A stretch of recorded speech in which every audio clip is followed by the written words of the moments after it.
Greetings everyone, here's Lodrik again, and this is the game Won the Pacific Admits Edition. This is my play by email match against KilRoy. He's the commander of the Allied forces, and for me it is the Emperor of Japan. This is scenario 1 with no modifications, and we're playing on the new game version 27B. There are new additional bases and a little change of industry resources, or light industry and resources is changing in some more bases. This is my bombardment task force, is still in a tangle with allied torpedo boats. We are here in close range, so in range of torpedo attack. And I'm not sure if there's really anything happening. No, already 7,000 yards. And 8,000 yards. So no torpedo attack more. Only in the first moment there can be a surprise torpedo attack.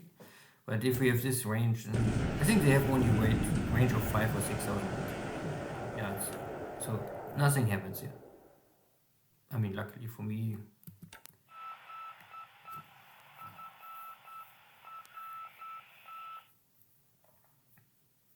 At least some Navy activity and action. So now I arrived in Townsville, bombarding this Australian garrison. I always bombard only with the main guns. This is the only stuff really damage something. I think everything smaller than 5-inch makes no sense for making really a bombardment. And the consequence is, of course, that Townsville is a no industry target more for me. There's nothing to conquer. I destroy here everything by these bombardments. Not that I really need anything. And if there's ever the day coming that KilRoy retake Townsville, then it's also for him not more useful. At least from economy point of view.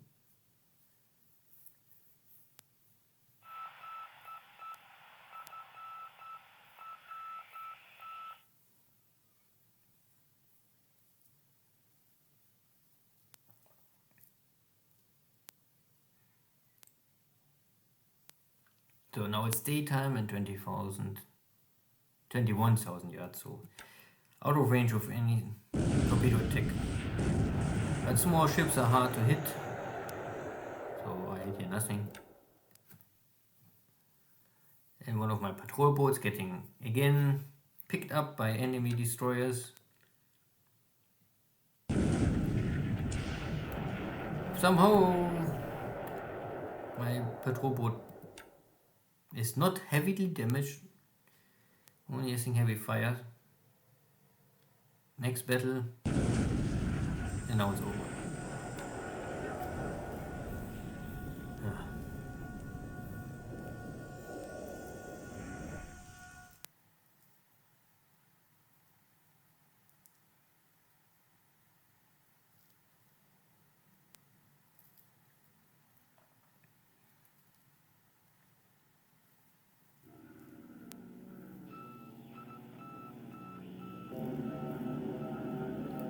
Sweeping, no Maya, nothing.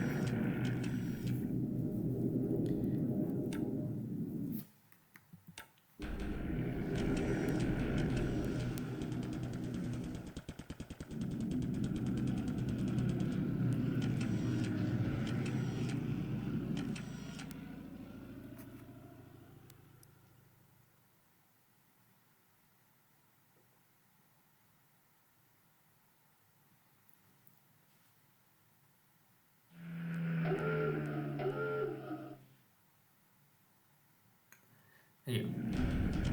The digital activity, I have weather issues.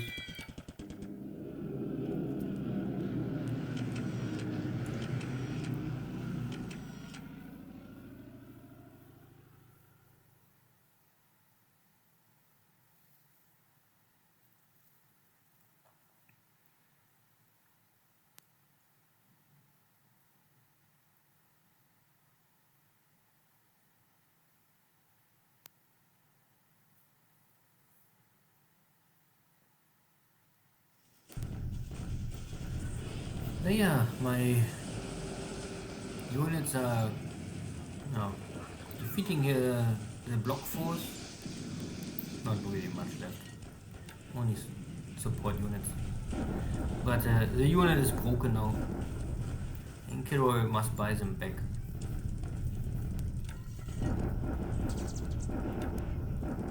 Okay.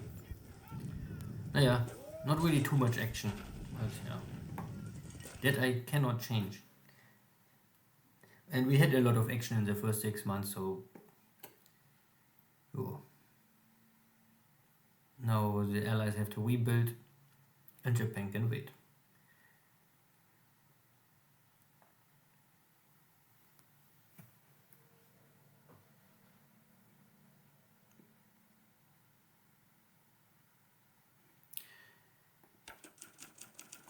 There was some air losses for the allies, but all ops. I lost a troll boat, this standard 3-point ship. No battle, no change of situation in China. KilRoy is here with his small block force I must catch. Yeah. He's also trying to come out of the mountains. Okay, I have to act for this.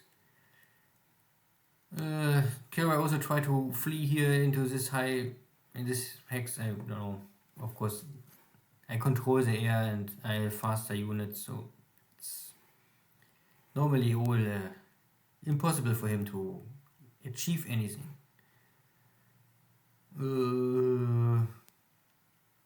Here down in Townsville there was this PT boats. I was not able to achieve a strike, but I was also not able to hurt them. Bombardment is done. I'm out of heavy shells, more or less. You could always attack again to empty the last turret, but I think it made no sense. It's a waste of time. No Maya, no sighting of anything. There are some ships at Marshall Islands, but this is still this anti-submarine equipment. Yacht patrol, only block ships. So there's nothing to discuss. Only topic I have maybe is there was a question about the flag. Sometimes it's also not so easy to understand completely how it works. If you click a ship, all information are here. The how you call it, the sea part, the surface part. These are information you're going how many hex. This is the information of your guns and how many guns you have, how is the mounting, if it's double, triple, single, whatever. And this is normally the range. And this range is navy part, so this is yards, 19,000 yards, whatever. If you have the star, then you always know it's a dual purpose gun. You must simply know this. So you know that the torpedo is a surface gun and cannot shoot into the air. The 25mm can shoot in the air, the 12.7 or 5-inch can shoot in the air. They're all dual purpose. But you cannot see the range of these flag guns here. So if you want to know this information, you can use tracker. Or here in game you have the view ship database. Ship database means all data. This is where tracker more or less I think get most of all of this information, at least for equipment. Then you can go here for dual purpose guns. This is normally one way, but in here you can see normally both information together. You can also check anti-aircraft guns, but you can also, if you want, have the dual purpose gun, and normally most of the guns are dual purpose, you can also see it here. And then you can check for the Japanese standard 5-inch guns. You can see the range, and then you can also see how high they can shoot. And this is yards and this is feet, because the air part of the game is always in feet.